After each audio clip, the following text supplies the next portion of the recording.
So when nature looks this boring, how do you go and photograph it? Hello everyone, my name is Toma, Phototom here on YouTube. I'm a full-time landscape photographer and this channel is all about landscape photography.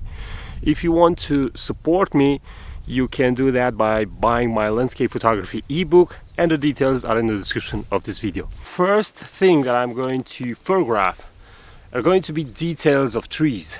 I had the luck of some snowfall during the night, and the branches of the trees are beautifully enhanced. Their shape is enhanced by a thin layer of snow. So I think I can switch to crop mode and use the 105mm end of the lens, multiply of course by 1.5 because I'm switching to crop mode 1.6, and I will try to capture only those little and small details of branches covered in snow.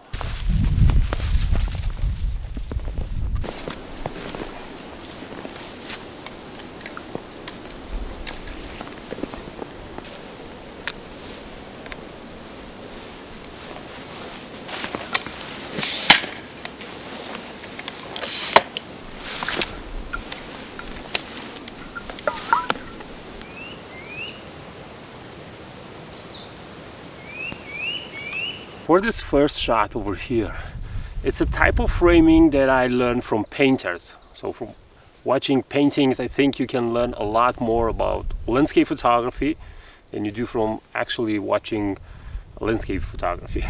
I'm at 70mm, still on a full frame. I didn't switch to a crop, and the settings are ISO 100, f11 and 0.6 seconds.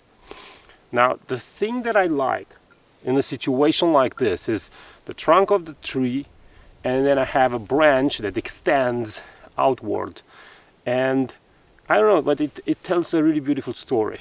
It creates kind of like a frame inside a frame. So if you also into portrait photography, if you have a person, you can place it over there. A thing that I'm really careful for is to not include the sky. So I really want control over the areas in the image.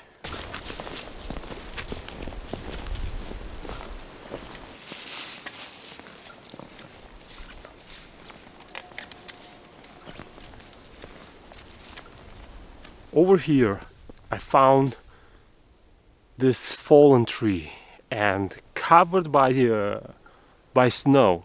It looks interesting. Again, my idea comes from painters, and if you can imagine this fallen tree on a really wide format, the snow on the ground that covers all these little elements, the vegetation on the ground, and the way the branches are underlined by this really beautiful snow. I think this image, even though it's a simple one and it's just a fallen tree, I think this image will look interesting and will have a story to tell.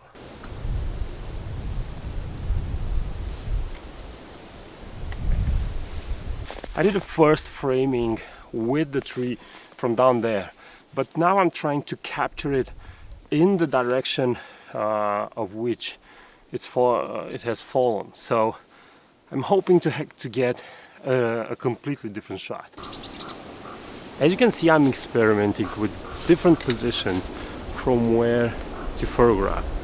And this is something that, if you want it, this is a tip, especially in a situation like this where the land looks like this. Moving around, searching, simply trying to get another shot. I mean, sometimes photography is not only about the end result, the photo, but sometimes it's also about the experience, the things that you are doing in the moment when you're photographing. So trying to get an interesting shot may worth more for you as a landscape photographer than the actual photo, even if the resulted photo is not that interesting.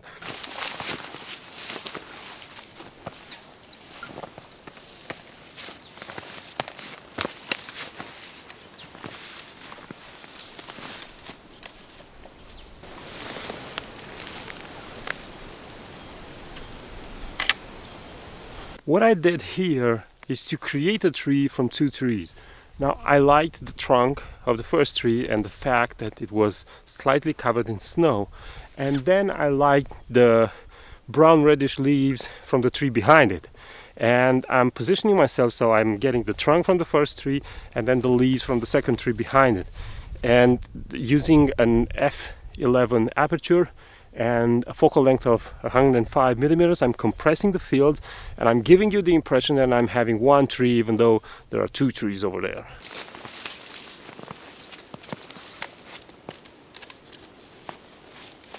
A very important tip, and by now I think some of you guessed what it is to look for interesting shapes. If I'm in the forest, I'm looking for interesting trees, interesting roots, interesting branches, interesting trunks, interesting leaves. And if I'm finding something like that, I'm trying to position myself in a way that I'm separating that subject from the rest of the forest and I'm creating something interesting.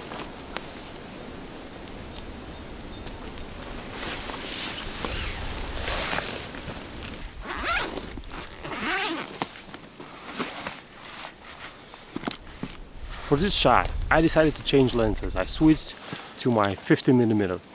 And the reason for that is because I saw a tree that has a straight trunk, but it has some really beautiful roots at its base. And also there's another small branch that it's growing from the main trunk and has beautiful leaves. The problem is when I tried to photograph it using the 20-40-105, I couldn't separate it because I didn't have a wide aperture. So I'm using the 50mm at a wide aperture and I'm trying to separate this tree from the rest of the forest.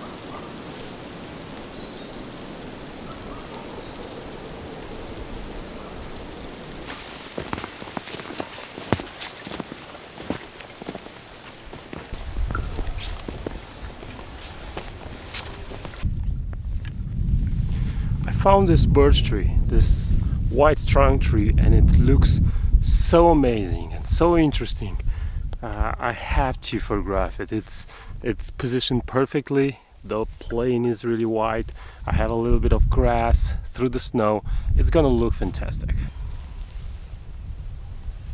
The settings for this photo are f2.2, ISO 100 and 200th of a second, and I'm using 2.2 just to have a better separation between the tree, the birch tree, and the rest of the trees behind it. This was it for today. I hope you found some interesting tips and ideas of how to photograph a landscape that is boring and it doesn't look interesting.